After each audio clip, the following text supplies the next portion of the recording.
Breaking news. Good evening, everybody, and we come to Willa's News Tuning.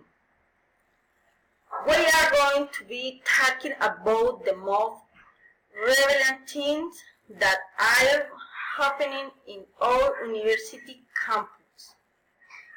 Today, many students made a request to English teachers.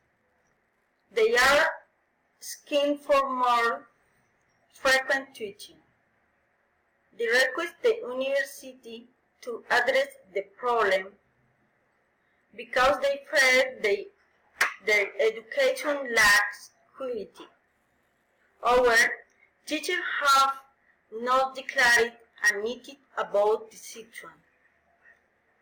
This Willa's News.